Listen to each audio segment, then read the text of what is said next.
Let's get into it. 1, 2, 3.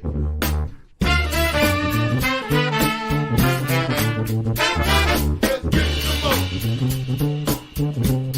Have your hands. Some more. Just give some more.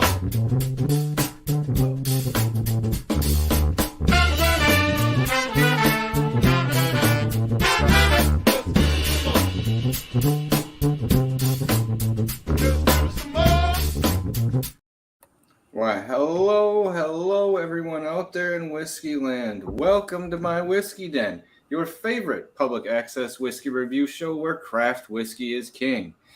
Thank you so much for being with us this evening, because we have a wonderful show where we're talking cocktails. Some of our favorite cocktails, and one of them's already kind of biting me in the ass right now.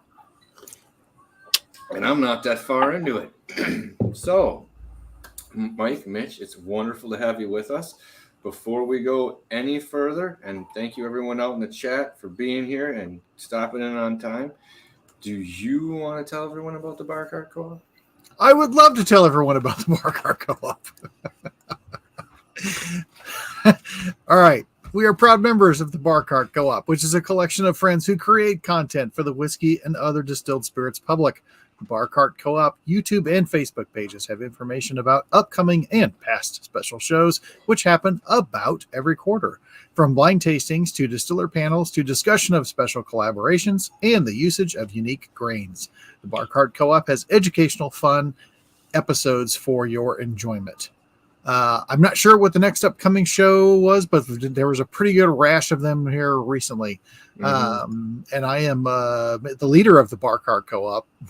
it's in the chat, so maybe he'll say something. All right, as part of our shows, the oldest one is Distillers Talk, which is hosted by Alan Bishop and Christy Atkinson. It's a conversation with people from distilleries and distillery adjacent, getting into the weeds with their interviews. New episodes arriving at the end of the work week. If you don't think Distillers Talk is nerdy enough, check out One Piece at a Time Distilling Institute. This is the show where Alan Bishop answers any questions about distilling and often puts them to the test. It could be individual grains, mash bills, equipment, and methodology. New episodes come out randomly, so subscribe to YouTube to get all of the One Piece at a Time Distilling Institute episodes. And there's the Bourbon Turntable, where they mix the love of music with the love of whiskey. Kevin and Drew have a conversation with musicians, writers, distillery folk, and common folks like us about, you guessed it, music and whiskey. It releases every Wednesday on all of your platforms, including YouTube. Maybe we will hear who the next episode's going to be while I'm talking about other things. But there's been some really great ones with artists that you haven't heard of before, or some people might not have heard of before. Please check them all out. There's a lot of really good stuff there. Then finally, but not leastly, we have If You Have Ghosts, You Have Everything, which is a show about the spirits and paranormal among us, as well as the unexplained and the spiritual. Subscribe on Spotify to get all 3 seasons. Nice. Oh, underrated bands and underrated bourbon is this week. Ooh, that sounds like a good one. That is a neat one. Now, do you pair, or is it just a statement? Because if it's pairing them, that's even more disturbingly tough. I imagine we will hear more about that. Yeah. They've had some really good topics. Like I said, some of the bands, it is like it's kind of like discovering your older brother's record collection. Some of the things that they come up with, but yeah, some of these, I tell you, some of the people that they've had on there, like Cold Stares, I think are they're bigger than I thought that they were. Mojo Thunder is one. I heard Mojo Thunder before, but then talking with the guys on there, it was really interesting to hear them talk. Parker Barrow was another good one that I thought was really good young group, and actually I dug their music. So anyway, yeah, check them all out.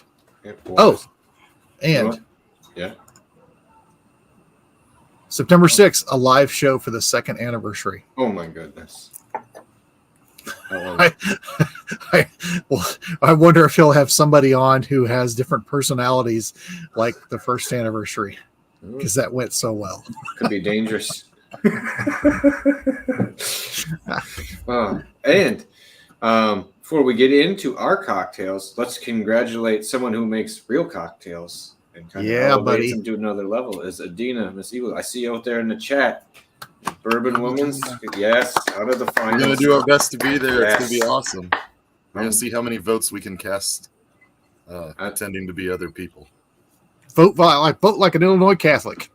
I thought that was just the way you voted in Boston. Yeah, that's awesome. I is really, really cool, and it's on a level that I'm glad you're getting the respect for the stuff that you're making, because I want to hear about the cocktail, because we can't hear about the cocktail till afterwards. Fine, we'll wait. We won't pry it out of you, but it'll be vote Chicago style. Yeah, that's fair. Yeah, you can. Yeah. So, all right. Now, as we swirl around into in cocktail evening, we have quite a few of them on a little thing there. Who wants to start with what they're having first right now? Because I am at the point where I'm about halfway through the one that I was supposed to wait and start with. I'll start with my first one. Okay. All right.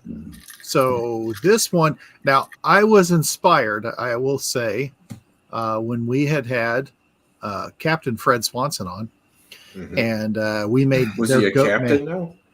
I mean, that handsome son of a bitch. He could be anything. We can get him like a captain's hat. Oh, how good would he look in a captain's hat? How good would he look in anything? It's not. He seriously would. He's a handsome man, and very nice also. So inspired by this one of making the so-called perfect Manhattan. Now I have not. It's been a while since I've made the vanilla anise simple syrup, which really I enjoyed this quite a bit, making it over and over and over again. One thing that, although I do like my Dancing Goat Limousine Rye cast strength, it's not as easily replaceable. So I was using Maker's 101, and that went out really well. So I started playing around with this because I like a Manhattan. I also like to batch make Manhattans, and batching them is the way to go, because if you could do it, basically mix up a whole bottle of them. So what I came up with, mostly because of my friends teasing, because I made, and they were calling them Mike Hattons because Mike did not do so well. Mike started making some poor choices. But now, to be fair, this was like 2 weeks after my father passed away, when these things first came around. I was not right in the head and everything else. And, you have one or two, and then next thing you know, you're not making good choices. And I made like 4, and I was making them tall. It was not good. I have since refined that process to a much more respectable and less of a dumpster dive of ingredients.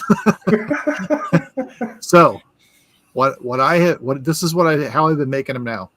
So this is for, well, this will make really 2 Manhattans, or one really great one if you've had a rough day. So to do ounce of bourbon, ounce of rye, and I generally will pick a high proof or higher proof of both of those. Half ounce of white vermouth, half ounce of red, and I've been using Dolan and then the Martini Rosso. Then this is the key part: 1/4 ounce of Leopold Maraschino cherry liqueur and 1/4 ounce of Leopold tart cherry liqueur. And when I say dash of bitters, I mean basically like just whisper the word bitters right across the top of it, because a little bit goes a long way. And stir it and then refrigerate it. Now, I did for this batch that I've got here, I made them last night. I used the old bottling of Early Times Bottled and Bond for my bourbon. And then I used a cast strength Tattersall rye for my rye that I did this with. I've done different variations with the bourbons and ryes, whatever, but generally, like I said, like the higher proof, let's make no mistake, there's a lot of different alcohols in here. And so one of my friends who came up with the name Mike Hattons came down a few weeks ago. He didn't ask what was in it. He just knew that I made it Manhattans. He had one, he had a second Manhattan, and then he was not doing well, like at all. And he was laughing at his own jokes and talking in cursive, and it took him a while to straighten up after that. But they're very tasty, and honestly, I think the Leopold cherry liqueurs, that's the way to go. I don't garnish with cherry anymore. I don't put any cherry syrup in it. It's completely and totally enough. 2 questions. Oh yeah, go for it. Standard bitters. Just normal standard bitters, because there's a standard lot out Angostura. there right now. And I just do for that recipe that I put up there, 2 to 3 drops. That's it. That's all it needs. All right, sweet. And then if you weren't able to get Leopold's, because I think obviously really good. I think it's the combination between the 2 cherries that like emboldens it, because I've had a Mike Hatton before, and it rounds out a whole bunch of the palate going with both cherries in my mind. It does. Just having one, because it took a lot of experimenting here, and that's the best part. Just having one of them was one thing. If you were going to pick one of those 2 because you couldn't find the other one, the tart Michigan cherry, man, that one it's got a high pucker factor. I mean, it is tart. It is excellent. It's great. But the 2 balance each other out really well, and that the tart cherry is, it's a little more of a thicker cherry. So it is kind of almost like putting a little bit of the cherry syrup in there a little bit, but it just has that little bite to it. And Richard, he said that Manhattans can be whiny. I do agree with that, but with this, it is not. Well, because you're not using the syrup, what you're using is still like an alcohol. It's still proofed up a little bit. So I think it kind of keeps trying to hold that. And Shannon, be safe while you're driving in the car. Yeah. Oh, Shannon, just so you know, last night for dinner, BLTs and peaches and cream sweet corn. You're welcome. And it was some good damn corn. So yeah, these batch making Manhattans, nice and cold is the way to go. Even throw them in the freezer for a little bit. You got to deep freeze. You don't need ice or anything, man. I mean, they come out of there, it tightens up, they marry up really well. They are just delicious. I love it. So no car corn. How can you even say you like corn if you don't have car corn? It's like pocket hot dogs. Pocket sand. Okay, sorry. For those of you who used to watch Dale Gribble. I know. That's right. I'm going to have a little sip to that now. I feel sad. I'm sorry. I'm very nostalgic about the past. I do feel bad when some people die or, something you remember from a certain point. It sounds, how lame is that? But everyone knows pocket sand. So if they don't, they did miss out. Yeah, exactly. You did miss out completely. All right. That's a solid start, Mike. Mitch, do you want to talk about your first drink? Okay. In a completely different direction. So this is actually if only the light didn't glare so badly. If you can tell, this is a Stormtrooper glass. So I've got a little Stormtrooper face in there because on the inside. Because it's a White Russian, so like it's kind of fits. So, I definitely changed the proportions tonight because I have to work in the morning. But no, I'm a sucky person. But so my favorite drink in this world is milk, and I can't drink it that much anymore. And this is pretty much basically the closest you can get to drinking milk and call it a cocktail. So this was like my favorite cocktail for a very long time. And the best place to get it here in Louisville is a place called the Back Door. They're $4. They're served in a pint glass. Oh, yeah. And they are shaken once. And I do mean once. So it's my favorite bartender ever because he shakes every drink once. And by shaking it once, I mean he puts it in the tin. And you get a cha-chuck, and then he opens it back up and pours it. which I think is just the best thing I've ever seen in the world. He's just like, look, you're at a bar. We serve so many people. You're not going to get a mixology experience where you're there like, this is shaken 37 times exactly to get the proper dilution. He's like, we mix the ingredients. Yeah. There's your cocktail. Well, there's not a lot to that. You can just put them together and give me a stir stick, and I'm pretty happy. But it's one of those drinks where you're like, you have two, and you're like, let's eat some wings and fries, and then maybe an hour or two we can go home. Because it's a pint glass full. Oh, it's a pint glass. I guess you're right. It's a bigger one. I'm like, if you start with the tumbler or the old fashioned glasses, I'm like, those you can get 4 down like nothing. So yeah, I definitely made this short and weak, trying to. So tomorrow when I go to work, it's not like, hey Mitch, how are you? Did that happen once? Not in several years. Oh, I was like, are we at fault for that? No. I gotta tell you, White Russian's also one of my favorites. I've had some that were just absolutely sinful to drink just because of the flavors and everything in them, but mostly because of the environment. Some of the best White Russians I ever had 13 years ago at Lebowski Fest in Louisville, because they were making them in 5-gallon buckets. And you would just go up there just doing these big batches of them. And I mean, the proportions were not good. There was more vodka than there needed to be in there. It didn't matter. They were some of the best in the world because you're around people. They're all there for the same reason and in costume. And it was beautiful.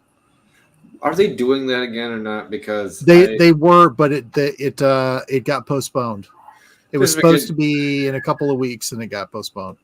I mean, it's been postponed, and I get it for a couple of the years, but I'm getting sick of waiting. Well, I've heard about the grandeur of the Louisville Lebowski. I don't know if I'm accurate in this, but I think part of the problem is because one of the organizers, I think he might have been the issue, but I don't know. I can take over. When it kicks back in again, I'm definitely going. I was looking forward to this one, but I don't know. I was glad I didn't buy tickets because it was like, well, let me wait and see. But yeah, it's nice. It's a blast. Like, come to my birthday and maybe we'll have our own little 5-gallon bucket of White Russians. But I will. So going back to the back door, it is the funniest looking White Russian you've ever seen because they fill the pint glass up with ice, so they don't make it in like a straight Boston shaker. It's just the glass pint is half of the shaker. They just do that, and filled with ice and free pour, and it is 2/3 vodka, 1/3 Kahlua. And then they take the cream, and it's like, if we put more than that, it'll probably overflow. Okay, there we go. So it is one of those things where it's like, that cream feels like it's just there, so it's not brown. It's color. It's coloring. It's like the proper mimosa, right? The orange is really just there for dash of color. See, and on that, I can see how you'd have to and be like, okay, I need a second. I need to what happened? I need to regroup. Yeah, but Morgan loves Chambord's floated on the top of these, which is what is Chambord? A raspberry liqueur. So it's kind of like a raspberry milkshake. Here, I was gonna have a different thought on this, and I know it's just what if you added, I don't know, what is it, a black Russian or a blind Russian, where it's a little more chocolatey, and then did what you were talking about with raspberry. If I didn't hate raspberry, okay, well, sound pretty good, but it could be orange. I'd be happy with. See, now it's getting too far away from a Russian. Then I don't know. Maybe it's a Russian, and See, that seems a little too flashy for a Russian.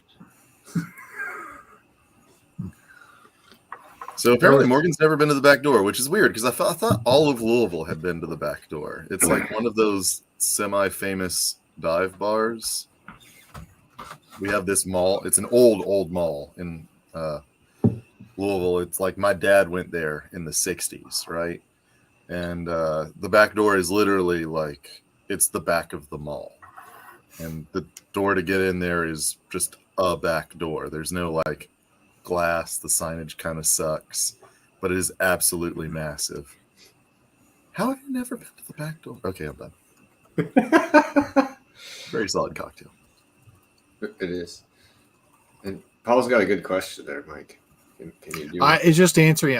I would have you do like to, the Mexican mustache that comes down? dude. That's not the proper nomenclature. That's true. Anyway, it might be kind of hard to see it. We'll have to figure that out. Richard, apparently Chambord is blackberry. My bad. Oh, see, then I'd be more excited about that. Then. He would know.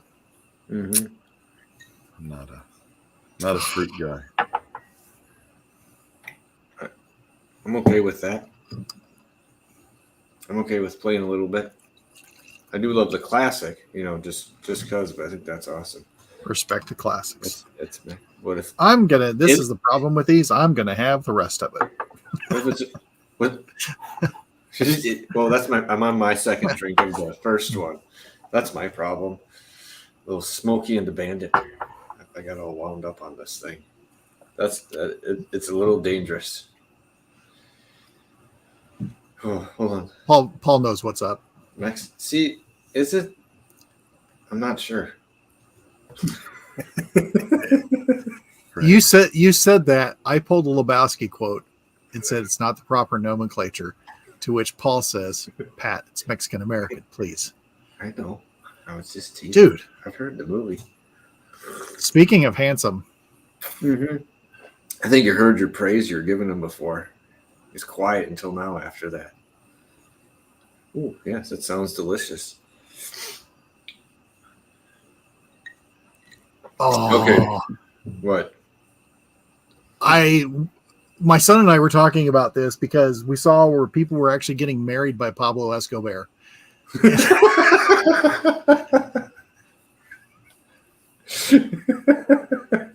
It doesn't have to do with cocktails or corn, but it is corny and it does involve Kentucky, which involves whiskey. So I think that's completely and totally acceptable. Yeah. You'll see it at Kentucky for Kentucky. All right, here. So Pat, what's your drink? I gotta get right over to that so I can bring it up here. Hold on. This is why Shannon and I are such good friends.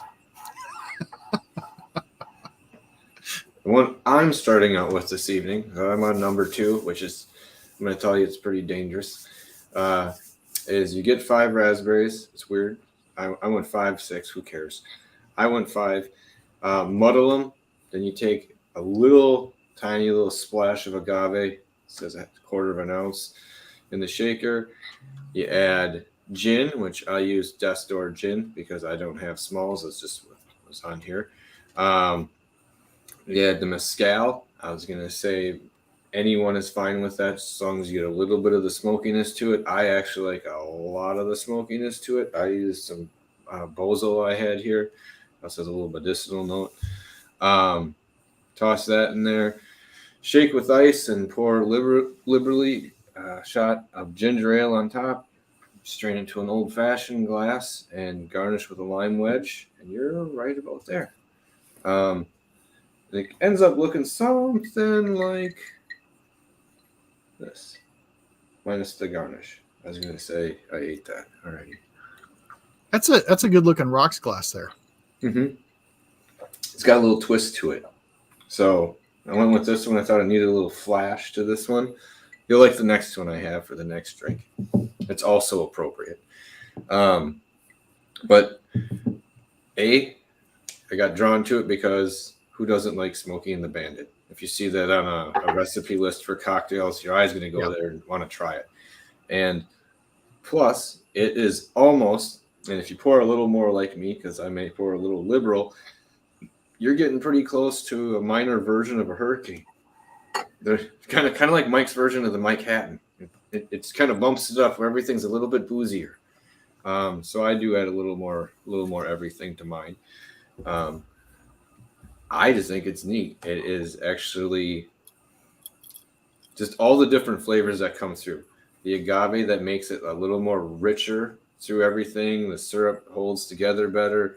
The gin adds a little herbal note to it you're not typically expecting, and you get the fruit flavors, obviously, from the raspberries.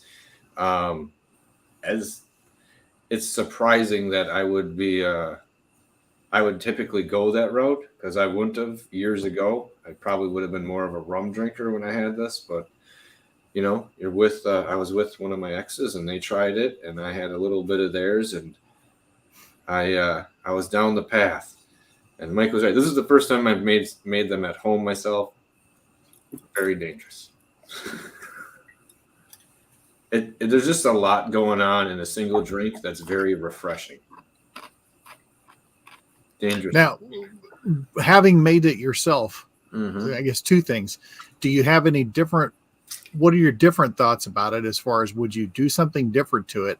And also, is this something that you think would batch well? I might go. Let me bring up the first off. The uses cubes. I can see this being almost maybe not quite a daiquiri crushed ice, but maybe a quick pulse on the ice or something to chop it up, just to make it a really small chunks instead of like thicker ones. I think that might add a little bit to it. I think I was mentioning that before the show, and then hold on, I gotta find. Like I did, I went with a bolder mezcal. I went with one that had a little bit of a punch to it, and the agave syrup I made was very heavy agave. I went for a lot of punch out of what I was getting with everything I was doing. Lime wedge, I actually kind of squeezed one of the lime wedges in there too, rather than just putting it on the edge. So I guess I went deeper, a little bolder with it, but it still was pretty aromatic and kind of springy more than I think it should be, and that's why it's going down so dangerously. All right. It sounds good. It is, and it's one, like I said, not something I would normally throw together because, I don't know, it's not like it's tough, but yes, I think as far as I know right now, I think this would batch well with the place it's at. And you're just enjoying the show, Spence. That's right. You're doing. You know, not a bad influence. You're just enjoying the show. You're having a good evening. Don't worry about it. But I am a bad influence. Well, yeah. Yeah. It just doesn't have anything to do with this. All right. So what is everyone? Well, what's the second one you're on, Spencer? You just on the same one you made before. What is everyone else drinking?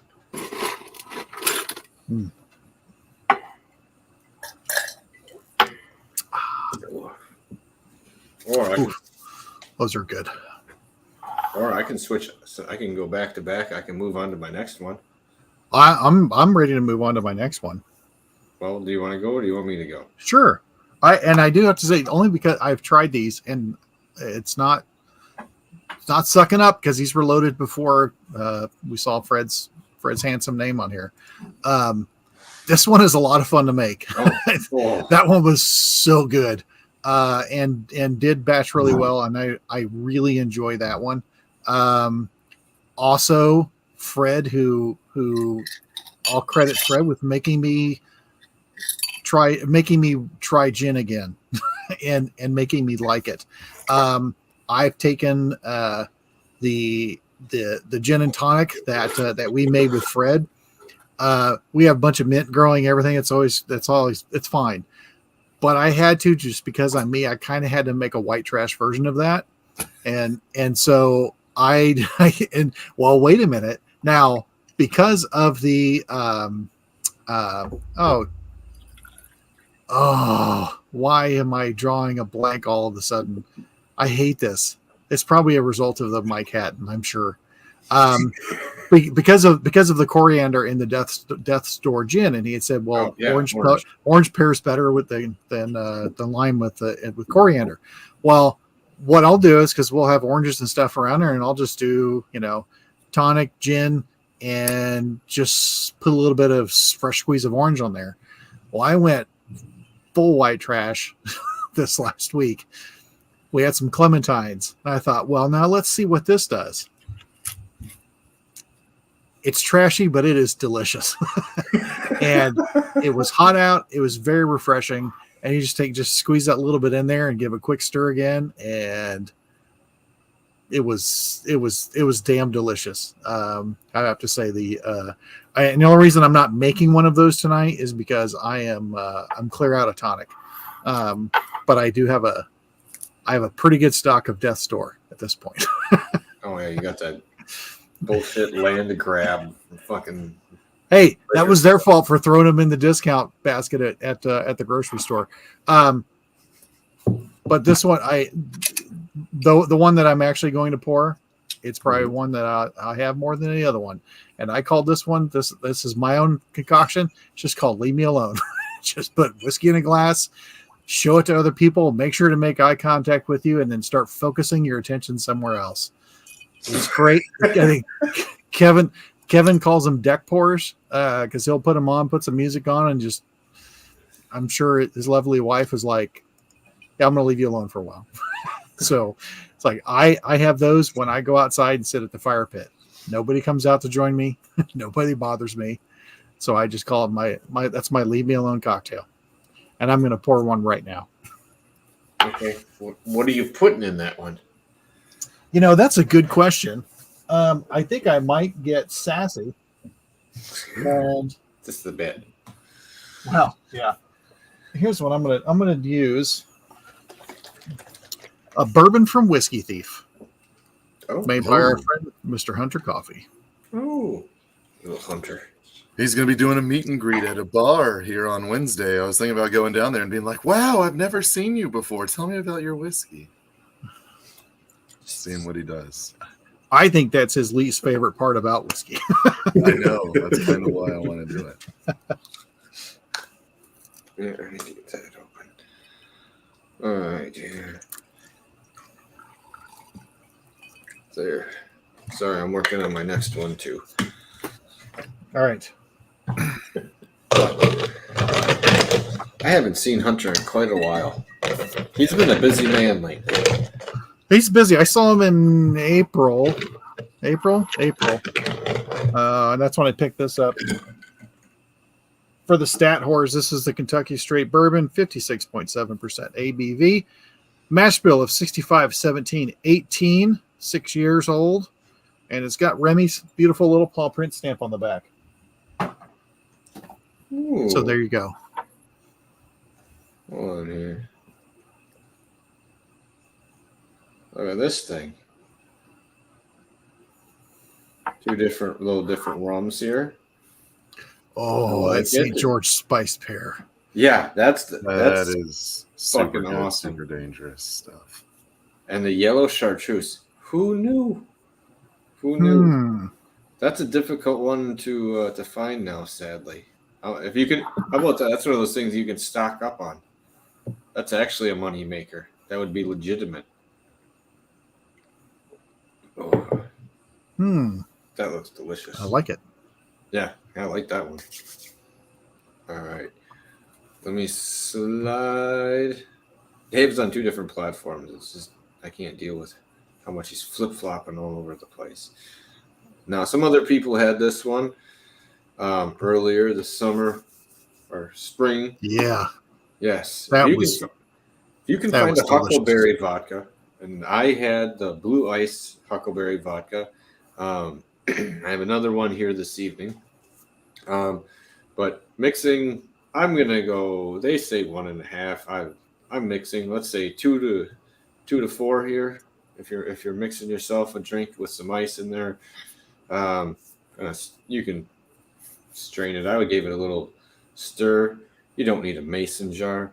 You can have. Oops, sorry, I was trying to take that screen off and I left to go back to the chat. Comes out just lovely, simple little drink. It's barely a cocktail, but the huckleberry is something that most people aren't used to having, and it adds a really nice twist with the lemonade. Oh, this I regret really not dangerous. buying the huckleberry vodka. Yeah, it's and there's other people who have it. So I would say if you're going to try it from someplace else, try it first before you buy a bottle, because typically when you're trying a berry flavored thing, sometimes people can go over syrupy or kind of play with it a bit or not really hit the right tones for you. But this mixed in with the lemonade is my dangerous summer drink. When you're talking about the leave me alone drink, this would be my exactly. I'm by myself, but I'm just quietly enjoying every moment of whatever the hell is going on. Or if you're having a party, this is something you could make typically in winter we'll make like a it's like a slushy. There's amaretto and some others. I can't remember what it is. So, but we make like 2 slushy drinks in winter. So if people are coming over, you can kind of have a couple of slushy pre-made drinks. But this, obviously, easy. You could batch beforehand. This is if you were having a summer party, I would have this on the ready for everybody. Here you go. Now maybe if you're doing that, maybe pull back the ratio, maybe a little bit. Some people might not like 3 that. glasses of lemonade, and suddenly the ground just looks so comfortable. I had to just hug it. The kids are all asleep. Diane fell in the pool again. God damn it. But no, it goes down incredibly well. And I think it's the berry flavor. It's the type of huckleberry that I think really puts it away, because the blueberry, I've had blueberry, raspberry, all these other things, and I don't know, they just don't taste quite right, and that one hits the right way. So that's my second drink of the evening, or fourth drink, however you want to go. Second recipe. How's that? Second recipe of the evening. All right. So, huckleberry moonshine would work well too. That's right, Neil. That would work really, really good. Suddenly my legs don't work.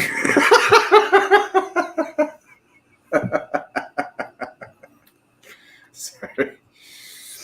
All right, Mitch, do you have another cocktail you're sipping on this evening? Yes. So this one's called Mitch's Memory Sucks, because it was made for me at a bar when I went, hey, I don't want an old fashioned or a Manhattan, but I really love whiskey and like boozy forward drinks. Do you have anything that you could make?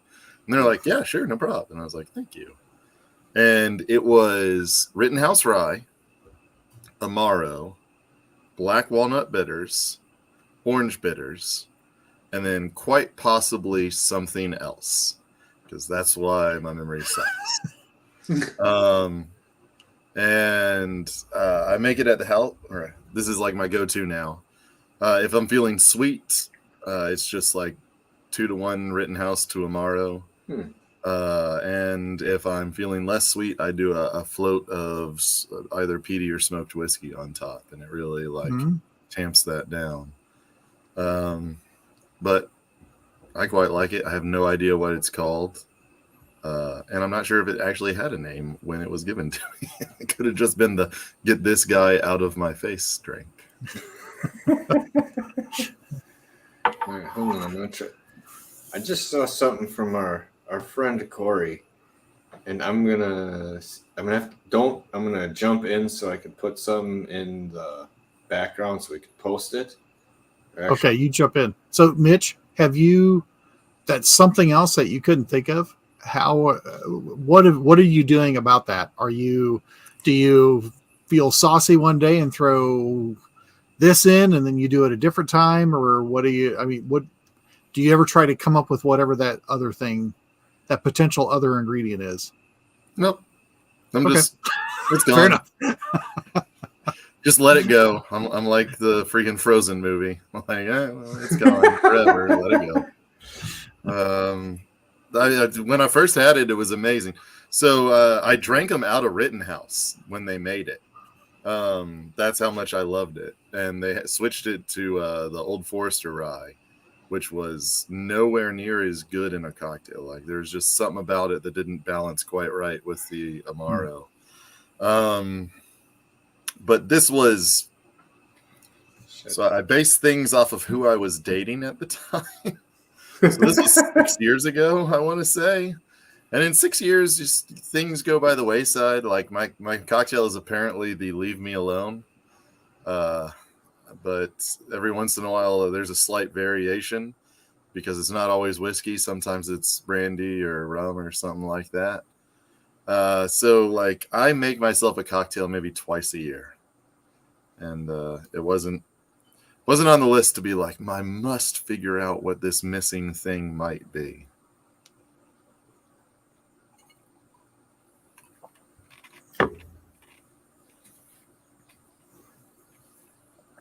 Maybe it's a Godfather, but no, it's Amaro, not Amaretto. I don't know.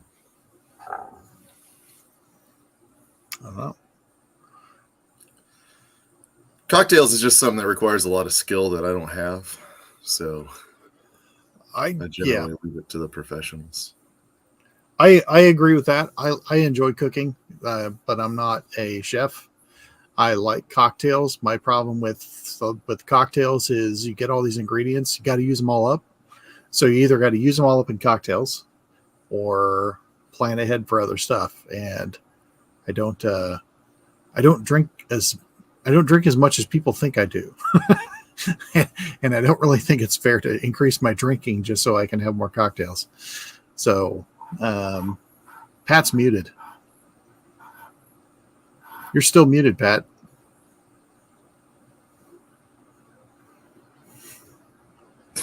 You're still muted. Smiles at the camera. Yeah. I know. I know I am. My plan is coming together. You'll be left alone all by yourselves. No. He poured to leave me alone.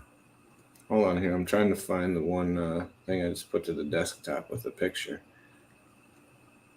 There it was. It'll be loaded here. And this is what I was. Oh. Oops, sorry. We're double dipping. Go for it. Double dipping. And this was what is in that. That should go to the chat here because I couldn't get it to post any other way.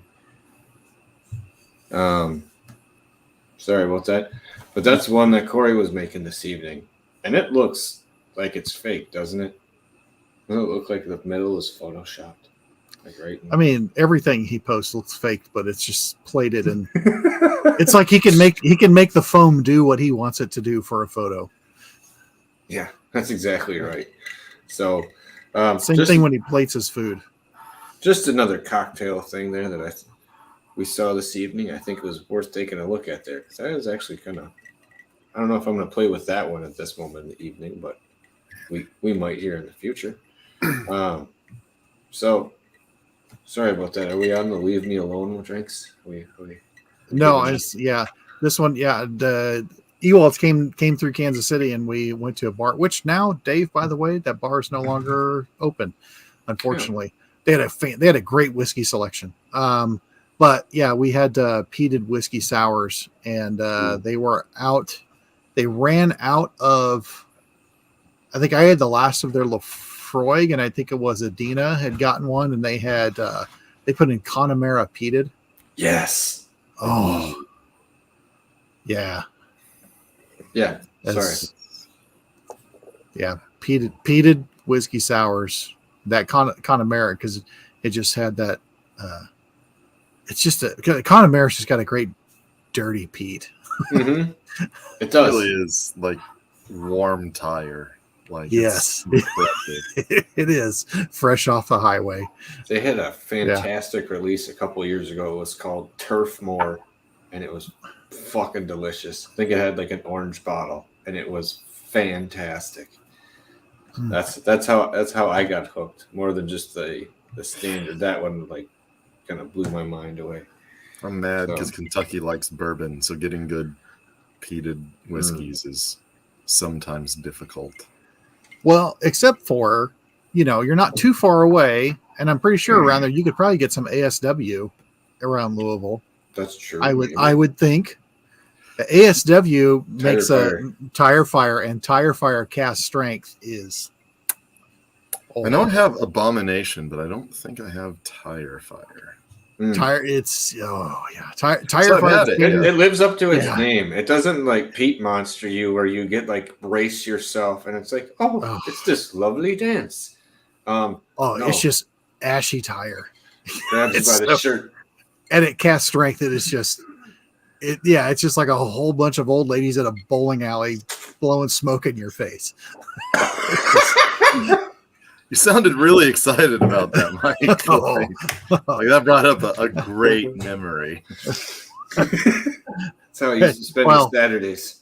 It reminds me a lot of my one of my grandmas used to she managed apartments and smoked cigarettes. She used to give us cigarettes when we were young kids and beer. But so you'd come over there and say, "Oh, here, have a cigarette." Cigarettes and beer.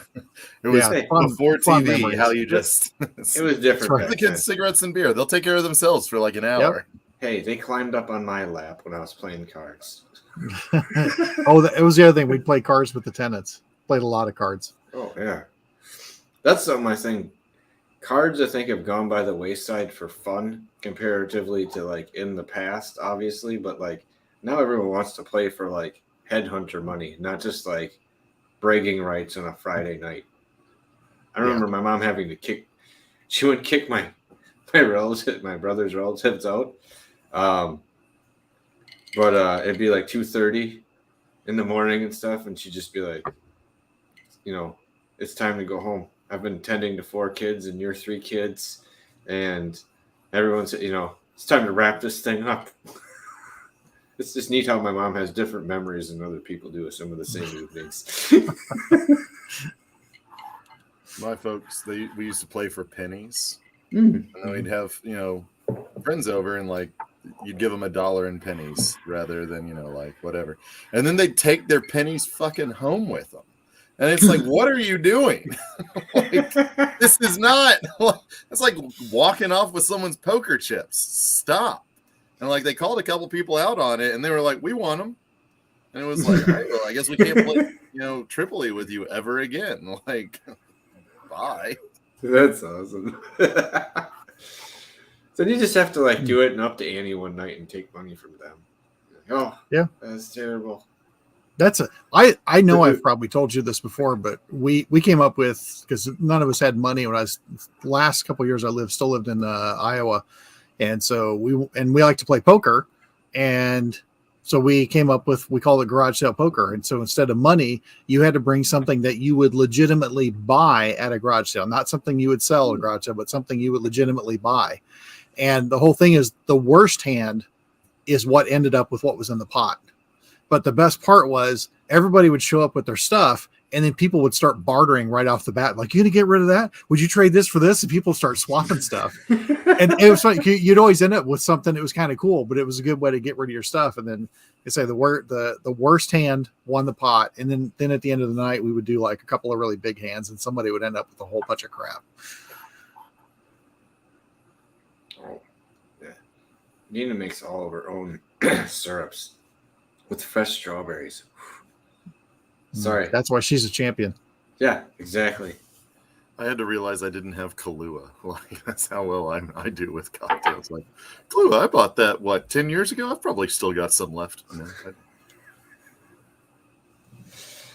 You need to get some. Yeah.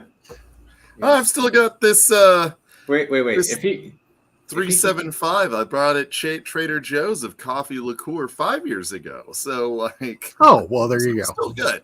I've got another 3 years before. I'm gonna say if he can go someplace and get $4 White Russians, he's doing just fine. I don't think you have to have some at home. I miss having a place that's a reason to stop at. You know what I mean? I mean, how do I put this? Louisville has a lot of reasons not to go home. But I feel like some of them are kind of hidden, are like old school. Are they fading away? Is my question. Are those cool little spots going away? I'm worried about the gentrification. How do I what put I mean? of bars that I have really liked since I moved to Louisville, only 2 have closed. Okay. So I'd say that's pretty good. Like Even based through off COVID of, and everything, yeah, I'd say that's not bad at all. kind of everything that's happened. Yeah, but and COVID hasn't closed either of them. It's been personality conflicts, right? Like they got started by like a pair of people, and then they have a falling out, and they're like, "F this! I don't want to work with you ever." Like we're shutting down. So lightning quick. That's great. It is what it is. But I mean, it's like the workers came to work the next day and they saw the sign that it's closed. Wow. Shots fired right there. Ooh. Oh. Jeez. I think that's called a tall glass of water, actually, Kevin. A handsome Davy. Oh, a Dapper Dave. Dapper Dave. Yeah, so, Dapper Dave. I'll take one of those. I mean, here in Louisville, it depends on what you want, where you go. There's just right. There's some absolutely amazing dive bars. There's some really good like cocktail bars. There's some great in between places. I mean, we have a Dusty bar, which I think is pretty awesome, right? Like, yeah, that was fucking great. You know, they have that was really some cool. Recent stuff, but you know, like you go in there and you're like, I was born in 72. Got anything that year or older? And they'll be like, yeah. And not all of it is off the hinge crazy either. Yeah, like you can go there and get a 20-plus-year-old pour for $10, which is it's just neat to have, like you're saying, if you're trying to find something that far. Oh, yeah, I like that. Do I get naming rights? Dapper Dave. I'm intrigued as to what's all in that. Wow, I feel like that's a crazy challenge. Adina's taking it up. Also, what would you put in a cocktail named after yourself? Well, Spite. Spite. Yeah, that's what I was like, mine would probably be kind of bitter and like crappy. General frustration. I don't know. Something green colored because it's jaded. Are you gonna make like a version? Is it like a Halloween drink? Is that what? Yeah. No. Yeah. I don't want to make a cosmopolitan, but I like the green jaded drink. I do like. I want to go to this Dusty bar next time I'm in town. Mm-hmm. I'm planning. What was that? Oh my gosh! I'm planning on being in town for more than a 48-hour period. That's right. Just throwing that out there. I've only got this massive ass bar behind me, and I'm doing brisket, your birthday's in belly, and 2 sides. weeks. I'm sorry. Your birthday's in just over 2 weeks. Is that right? That's a great question. Mid-September. My birthday is the 19th. Morgan, do you remember when my party 16th, is? I think. There you go. If I saw that accurately. I'm just an admin of the whole event and doing all the cooking, but my sister's going to be in town, and then I have to go to Modesto, California, the week after for work. I thought y'all liked me, but no, I do because then after Modesto, I will be coming to town for Bourbon on the Banks. Busy. But I got to go to Juggalo Town first. Where could I tempt you guys to venture out of your own state next? We have Wisconsin. Where should our next My Whiskey Den meetup be at? You still offering the December meetup in Wisconsin? We could try to put that together. I'd be okay with that. Okay. But we could. I don't know, Mitch. Where's some place you guys want to go? You want to go to Colorado sometime? You want to go to Kansas City? You want to go? Where's Mitch's whiskey vacation trip? That ideal one. I haven't been to Texas enough either, myself personally. Probably Scotland, but that's going to take a little bit. Yeah. Yeah. So next March, huh? Texas would be good. Well, Texas is great, but The problem, I mean, how big the state is. If you're trying to do like a whiskey trail tour, it's like, okay. Oh no, I think I'd be happy with hitting. No. I'm always happy with only hitting like 3 or 4 places because I want to talk to whoever's there and hang out. And whenever I'm going someplace, it's not just all about whiskey; it's also about food. Yeah. Sorry, I have really basic goals when I travel places, and enjoying food in different places is one of my favorite. That's really the only reason I travel. Like, if it was just like, hey, do you want to go to this place? The restaurants aren't that great. The answer is no. Like, just flat out. It's like the only reason I go to the beach. Yeah. It's like, you want to go to the beach? The restaurants are really good. It's like, I'd love to go to those restaurants. What about the beach? I don't like sand. Well, I have 2 bottles waiting for me in Denison, so I have to go.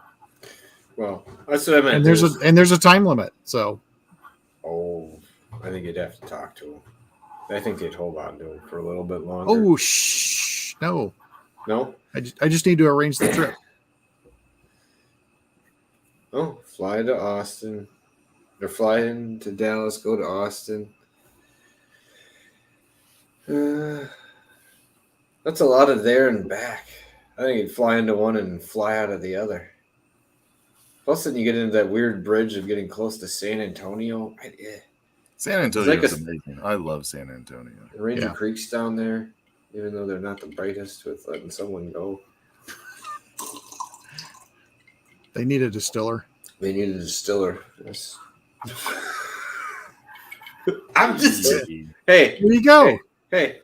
I just want more money than they're willing to offer. I can almost guarantee you. Because if they want me to uproot my life, it's like not cheap. Renita, do you still go there, or is the bottling thing over with now?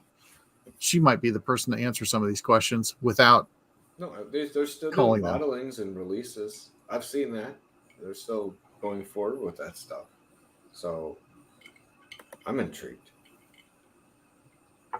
Oh, they're permanently hiring a distiller. Well, let's hope they don't screw that up. So, no, but I saw they're still moving forward with some releases and stuff as they go. So, but yeah, hope they find the right person with that. Yeah. It's a hard act to follow. Yeah. It was. Yep. I think that would be a nice way of putting that, right? Yeah. Yeah, I'd say so.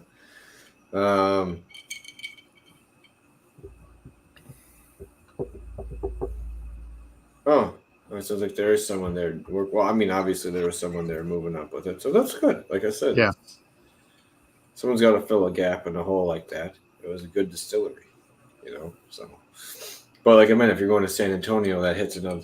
I almost feel like there's a southern tour almost, and maybe like a northern and Dallas tour. I mean, you could go straight through Denison, straight to drive by Waco, go right down to Austin. DFW has several. Houston has a couple. Well, there's more and more popping up as it goes. It's kind of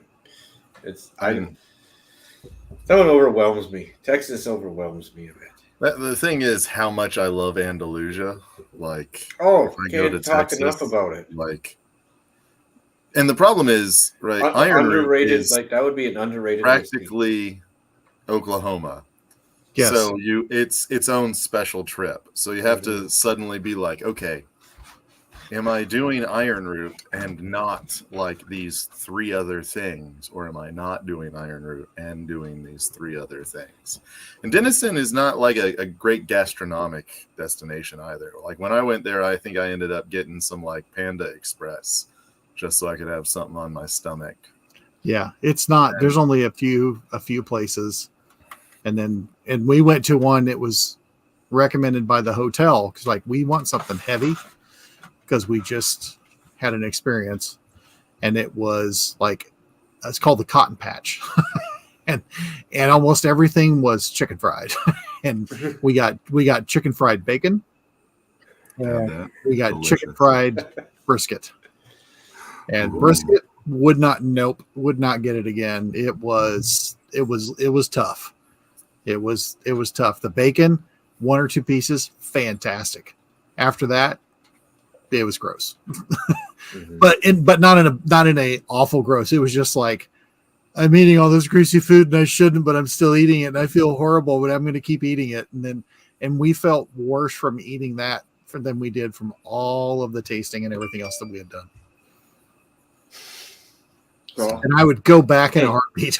I was gonna say that's one of those things where it's like, yeah, you threw that on at the end, and that yeah, what did you expect to have happen? So I go to Terry Black's every time I'm in Austin, and it's $100 lunch.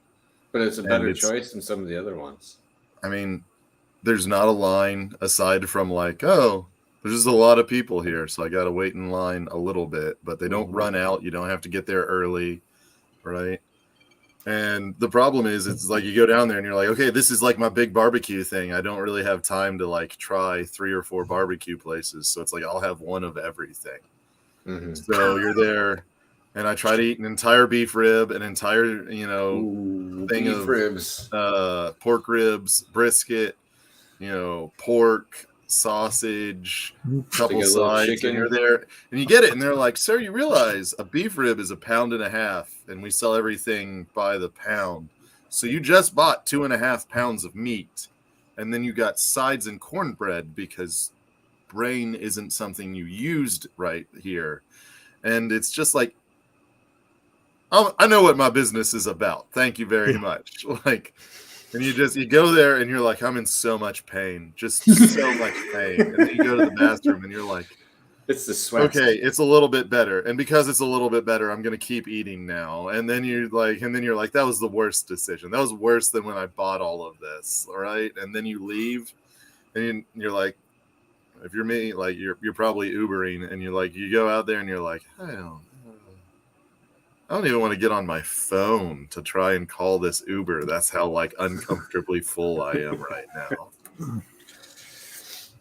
Kevin, I think that came out last year quietly between when Josh was there and not. And yeah, because I didn't end up getting a bottle of it. I mentioned it. It's That sample was delicious. Yeah, it was one of those. Had I been able to have gotten a bottle, it would have been one of those things that was possibly a whiskey of the year category, or at least when you had it, it made you go, yeah, let's put that on the list. It was super tasty. I must send y'all a sample of a single barrel I just got. It is one of the best single barrels I have had in a long time. Like I whiskey will of let the you year do that. category, Yeah. Absolutely fantastic, stunning whiskey. Okay, Do you want to tell us what it is, or is this a surprise? Yes, yeah. It's a Bluegrass Distillers toasted barrel single barrel Oh, I saw that came from Westport Whiskey and Wine. Who was that a picked 9 year? So no, it's a 3-year. That was holy shit. So it's a 3-year-old bourbon finished for I think 68 days in a toasted barrel. And Do they still have it? yes, they have a lot of it, and I bought one, and it's like, fuck, I gotta go back. But the thing is, right? They're a craft distiller, so nobody's gonna like buy it out real quickly, and they put like Friday flash sales on some of their single barrels. So I'm like, am I gonna wait for it to like go on sale and like buy 2 more, or am I just gonna like break down and go over there and be like, I will take 2 of these at full price, please? But the top 4 tasting notes I can give, and these don't work together, are leather, pipe tobacco, caramel, and vanilla. They go together just fine. They That's a typical Friday for Patrick. Yeah. they don't mix them, right? It's this super interesting roller coaster of where you're like, that's really leather and tannic, and then this vanilla wave hits, and you're like, but so sweet. And then pipe tobacco hits, and you're like, and smoky? What? And then the caramel ride hits, and you're like, but oh my god, that's caramel. And then like tobacco comes back, and you're like, but it's smoky again. And then you hit, and it is just, oh my god, it is a fantastic ride. Like Morgan and I had it, like I bought it. I was like, hey, let's give this a shot like a day or 2 later. And she was like, oh, yeah, I like toasted barrel. And she had it, and she was just like, oh my god. And I was like, oh, oh, I need to drink more of this. And I was like, oh my God. And normally we have, like 1/4 ounce pours and move on to something else. I think we had like 2 ounces of that. We're good. Don't need anything else. We're getting buzzed up before. Here for a while. This is what we're doing before we're going out to eat tonight. It's a couple of 2 4-ounce pours. So we bought a new couch, and that was like the first couch whiskey, and it's like, okay, this is that was a really solid couch whiskey. Is like that why has to live up you to were this laying now. down on it so much in the pictures, sprawled out across it? No, like honestly, if you've got a couch, you can't do that on. You've got a really crappy couch. But she asked me to send pictures because we got it delivered because we bought it from Bob's Discount Furniture, and you can't like pick up from there. All they have is showrooms, so you have to get it delivered from their, massive warehouse wherever. Mm-hmm. She's like, send me a picture once it gets set up because it got delivered while she was at work. And my mom happened to stop by, and I was like, yeah, take pictures of me on it. So it's not just like a picture of the couch, right? And she's like, okay, like, gonna lay down on it? And I was like, if I'm laying down, I'd probably take a nap. So let's take pictures of me taking a nap all throughout this couch.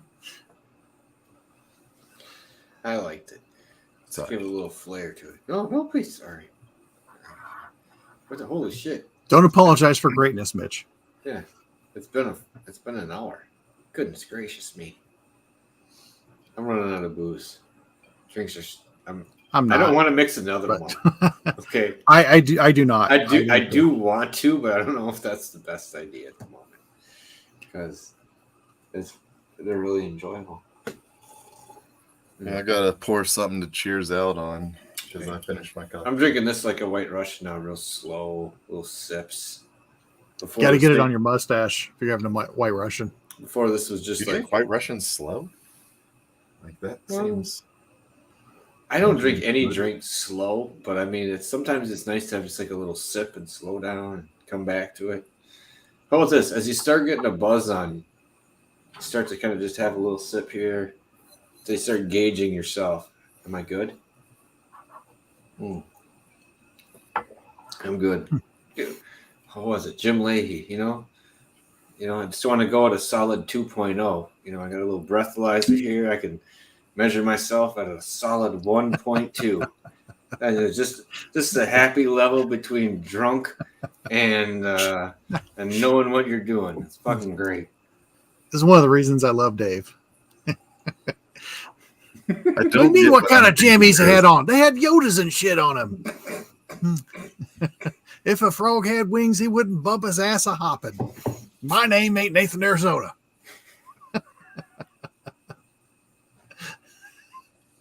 One of my all-time favorite movies. I drove my family crazy driving around that whole area to get pictures of stuff that actually didn't exist. But I did get a picture outside the Maricopa County Sheriff's Office. Cheers, both. Thanks for stopping in. Sorry, I didn't mean to cut you off, Mike. Oh, no, you're fine. I'm just rambling like a dumbass. No, you're good. I'll just say night to Bo. I hadn't seen Bo in a while. And I'm drunk and I cut you off like a dickhead.